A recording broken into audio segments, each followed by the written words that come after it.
ഇത്രത്തോളം നാണക്കേടുണ്ടാക്കിയ ഒരു അനുഭവം ആറ്റുകാൽ പൊങ്കാലയുമായി ബന്ധപ്പെട്ട് മേയർ ടൗൺ പ്ലാനിംഗ് സ്റ്റാൻഡിംഗ് 2500 ആളുകൾ ആറ്റുകാൽ പൊങ്കാലയുടെ ആവശ്യത്തിന് വേണ്ടി താൽക്കാലികമായി ചുമതലപ്പെടുത്തുകയും ചെയ്തു. മാറ്റിവെച്ച് ബാക്കി എല്ലാ അതിന്റെ പാസ്സായിരുന്നു കൗൺസിൽ അവസാനിച്ചിരിക്കുന്നു.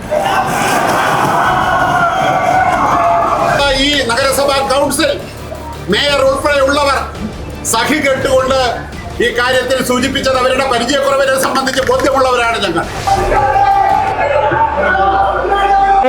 മെയിൻ അജണ്ടയായിട്ട് തന്നിട്ടുള്ളതിൽ മരാമത്ത് സ്റ്റാൻഡിംഗ് കമ്മിറ്റിയുടെ അജണ്ടകളിൽ ചർച്ച എന്തെങ്കിലും ഉണ്ടോ? മെയിൻ അജണ്ടയില് 17ഉം 34ഉം ഒരേ വർക്കാണ്. അതിൽ സ്ഥലം ഏറ്റെടുക്കുന്നതും ഒരു അജണ്ടയിൽ വന്ന് മറ്റേ വന്നത് മരാമത്ത് സ്റ്റാൻഡിംഗ് കമ്മിറ്റിയിൽ വന്നിട്ടില്ല. അതൊഴിച്ച് ബാക്കിയുള്ളത് പാസ്സാക്കണമെന്ന് മരാമത്ത് സ്റ്റാൻഡിംഗ് കമ്മിറ്റി എല്ലാ അജണ്ടയും പാസ്സായിരിക്കുന്നു. ടൗൺ പ്ലാനിംഗ് അജണ്ട നമ്പർ ബഹുമാനപ്പെട്ട mayor town planning standing committee പാസാക്കിയ അജണ്ടകൾ 2 എണ്ണമാണ്. 47, 72, 323 ഫയൽ നമ്പർ 2025. അതുപോലെ രണ്ടാമത്തേത് 16, 76, 842 2024. ഈ 2 അജണ്ടകളും പാസ്സാക്കണമെന്ന് ബഹുമാനപ്പെട്ട കൗൺസിലിനോട് അഭ്യർത്ഥിക്കുക. അതുപോലെ തന്നെ നഗരാസൂത്രണ സ്റ്റാൻഡിംഗ് കമ്മിറ്റിയുടെ 34, 35 അജണ്ടകൾ മാറ്റിവെച്ച് ബാക്കി എല്ലാ അജണ്ടയും പാസ്സായിരിക്കുന്നു. കൗൺസിൽ അവസാനിച്ചിരിക്കുന്നു.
ഭരണവശം തകരട്ടെ.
ഇന്നത്തെ നഗരസഭാ കൗൺസിൽ ആ കൗൺസിൽ യോഗം ജനാധിപത്യത്തെ തന്നെ ചോദ്യം ചെയ്യുന്ന രൂപത്തിലുള്ള നടപടിയാണ് ഇന്നിവിടെ ഉണ്ടായിട്ടുള്ളത്.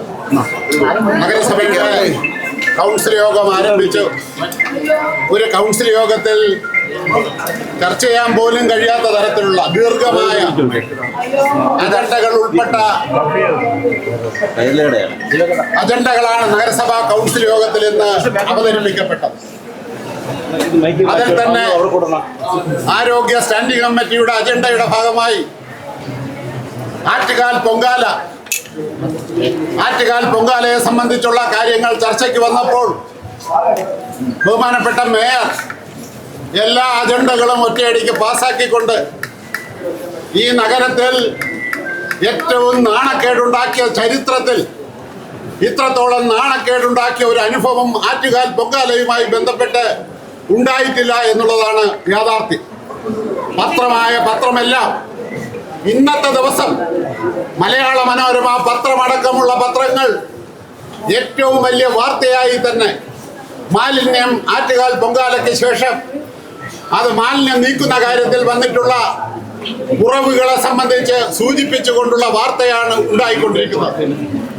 3000 ജീവനക്കാർ അധികമായി ആറ്റുകാൽ പൊങ്കാലയുടെ ആവശ്യത്തിന് വേണ്ടി ആളുകളെ പുതിയതായി എടുക്കുകയും താൽക്കാലികമായി അവരെ കൊണ്ട് ദിവസക്കൂലി ഇനത്തിൽ ജോലി ചെയ്യിപ്പിക്കുകയും 3000-ഓളം അധിക ജീവനക്കാരാണ്.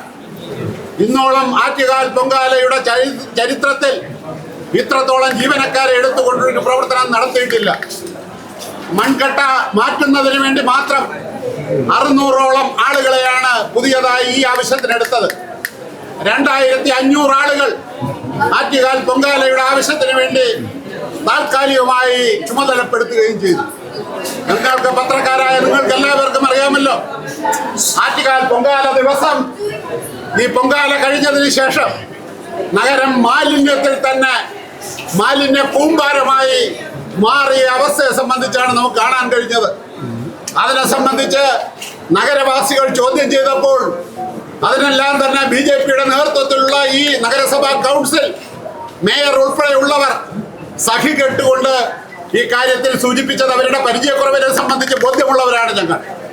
അവർക്ക് ഇത്തരം കാര്യങ്ങളെല്ലാം തന്നെ ചെയ്യുന്നതിൽ എന്തെങ്കിലും കുറവുണ്ടെങ്കിൽ ആ കുറവ് യാഥാർത്ഥ്യബോധത്തോടു കൂടി സൂചിപ്പിച്ചിരുന്നാൽ അത് ഉൾക്കൊണ്ടുകൊണ്ട് അത്തരം കാര്യങ്ങളെ സഹായിക്കാനടക്കം ഉത്തരവാദിത്തപ്പെട്ട ആളുകളാണ് LDFന്റെ കൗൺസിലർമാർ. ആ കാര്യങ്ങളിലൊന്നും തന്നെ യാതൊരുവിധ ആലോചനയുമില്ലാതെ ഈ ജീവനക്കാരെ കൊണ്ട് ഈ കാര്യങ്ങൾ നടത്തിയിട്ട് 8:30 മണിക്ക് തിരുവനന്തപുരം നഗരത്തിലെ മാലിന്യമാകെ നീക്കം ചെയ്തു എന്നാണ് ഇന്ന് ബഹുമാന്യനായ മേയർ നഗരസഭാ കൗൺസിലിൽ പ്രഖ്യാപിച്ചത്. അതിനുശേഷം പിറ്റേ ദിവസം തൊട്ട് ഇന്ന് വരെയുള്ള ദിവസങ്ങളിൽ നഗരം ചീഞ്ഞു നാറുകയാണ്.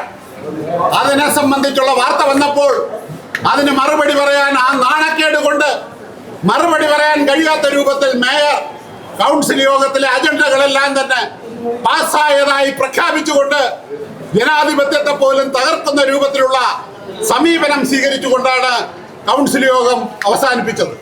ഇത് തുടക്കമാണ്.